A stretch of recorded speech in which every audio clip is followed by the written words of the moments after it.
Because, as you know, we won 3 elections, okay? And some people want us to do a 4th. I don't know. We'll have to think about that. You saw the new hat. The hottest hat is, it says, Trump 2028. We're driving the left crazy when you see that. We didn't need that hat. But it's been an amazing period of time. Donald Trump has not only violated our Constitution and broken our government, he's also just humiliated Americans on the world stage because somehow we elected our stupidest citizen president. And Donald Trump continues to prove out his incompetence on the world stage every single day, and did so today in a speech to our service members in the UAE, in which he was not only laughed at, but also completely humiliated by the silent crowd as he rambled off and lost the ability to speak multiple times. It was one of the worst meltdowns we've ever seen from Trump, and we're going to get into it. But before we do, if I could quickly ask you to leave a like on this video, and if you haven't already, and you enjoy our channel, to hit that subscribe button. It goes a long way, and it really does mean a lot to me. Now, before we get into the speech Trump gave on that base, I want to see where he started the day, talking about his second favorite word. Jobs, because to me the most important jobs, I want jobs. And we have costs are way down. Groceries, they have a term, grocery. It's an old term, but it means basically what you're buying, food. It's a pretty accurate term, but it's an old-fashioned sound. But groceries are down, costs are down, eggs are down. They were, first week they were hitting me with eggs were up 200%, and now they're down to a number that is amazing. We're down 97, 98% from where they were. And everybody, they said, you won't have eggs for Easter. Well, we had everybody had eggs for Easter at a very reasonable price. At the White House, we had our little Easter egg roll, and we had hundreds of thousands of eggs purchased. They said, you have to go out and buy plastic eggs. That didn't work out. So obviously we know Donald Trump's favorite word is tariffs. A word that has cost us trillions of dollars at this point. But we also have to talk about his second favorite groceries, which are more expensive because of his first favorite word, God. This guy is so stupid, but it's inexplicable how he talks about something that is so commonplace to everyone else in the world. He talks about it like it's something he discovered. He said it was an old-fashioned sound. This is the most out-of-touch person we have ever seen. He doesn't care that Walmart just announced that their prices are going up that soon. Shelves will be empty across the country. No, no, no, no. He just wants to yell and scream, which is what he continued to do during his speech. And look at what he said about our generals and a specific word that he used. I can finish it off right now, sir. I said, well, I don't know. That's a lot. It's a lot of people. Well, these people are not good people, sir. These are not good people. You'll feel better about it. Well, they're not good people, but they're people, aren't they? And he goes, I said, you know what? Why don't you buzz them for a little while, and maybe after a day or two of buzzing them, they'll surrender. They don't know about surrendering, sir. Well, maybe they'll raise the white flag. They don't have a white flag, sir. I said, well, give it a shot anyway. He said, all we're going to do is take a couple of bullet holes in our wings. You guys know about that, right? And I said, well, let's give it a shot. And he calls up and says, let me do the job, sir. I said, all right, do the job. And we defeated 100% of the ISIS caliphate in just a very short little period of time. Totally different from what I was told in Washington, D.C. by a bunch of frickin' losers, okay? Losers. Losers. He said that our generals were losers. And it's no surprise because we know how Donald Trump views those who have lost their lives fighting for our country, suckers and losers. And to be in front of our men and women in uniform and to be just attacking their service, to call them idiotic, to say that he knows more than them is such classic Trump, and immediately backfired as he started to talk about or ramble about or just spit up about World War II. Something he doesn't even remotely understand. Take a look at what he said shortly before losing the ability to speak. Remember, for World War I, because we won that war too. But think of it, I'm calling. Now, we love France, right? But I think we did a little more to win the war than France did. Do we agree? You know, I don't want to be a wise guy.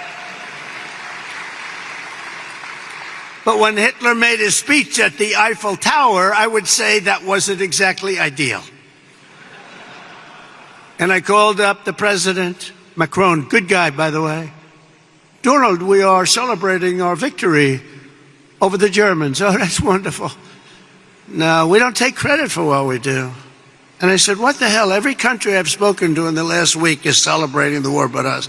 Isn't that terrible? So we're going to be doing holidays. But I said it has to be a working holiday because, you can only do so many of them. We have a lot of holidays. I'm not so sure we should have them, and you don't have to go to work.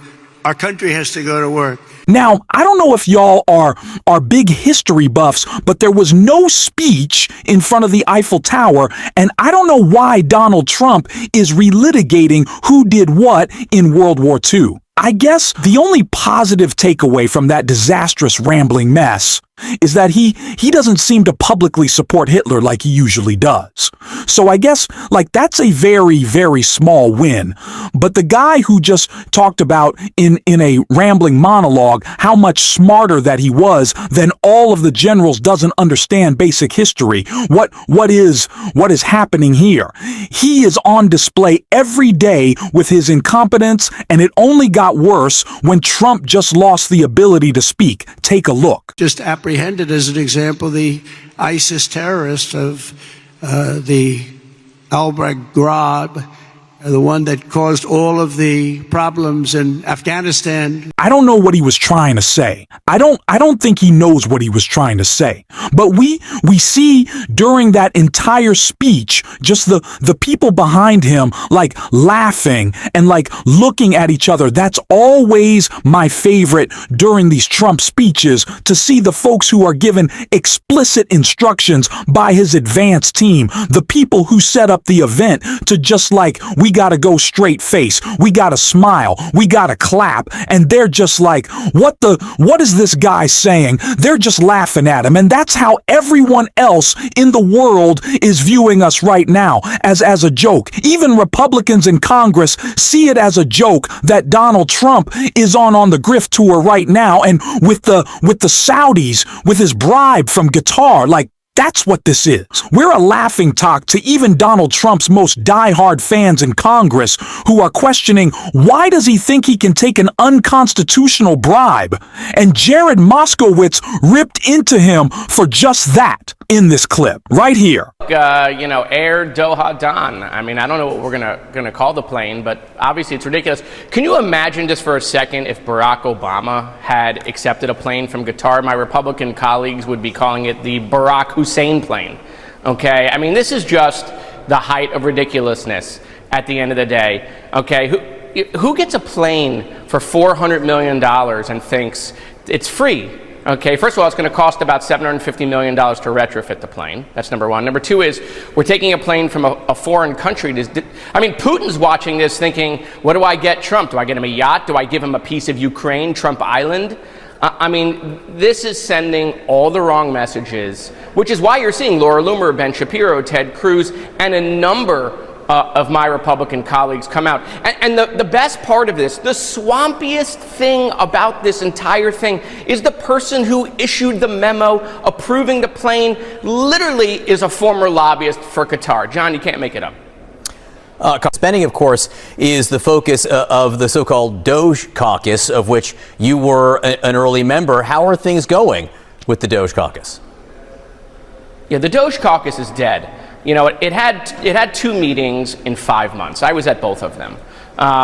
They said we were going to be included in the process, trying to find waste and make government more efficient. And the caucus was never included. Elon and his crew did it all himself. By the way, they forgot the E part of Doge. Nothing has been more efficient. Ask the people at Newark or flying these days if they feel that we've made the FAA more efficient. Nothing in government is working more efficient. Elon just came in and he got rid of people. He didn't know what he was doing. And so the Doge caucus was never included. It doesn't meet. It's defunct. It's dead, period.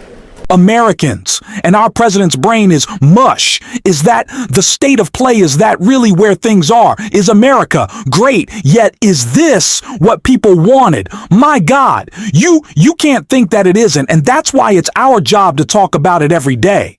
Because, oh my God, it gets tiring. Sometimes what is happening, I don't know, but we're going to continue to call it out if you want to support that. Sorry for my little just disappointment there. At the end, we're going to call it out. We will make it right. And if you want to support our effort to do so, on this show, sometimes I'm a little stunned. You could hit that subscribe button, leave a like on this video, and if you stuck around to the end, you can drop a blue heart in the comments. And until next time, I'll see you soon.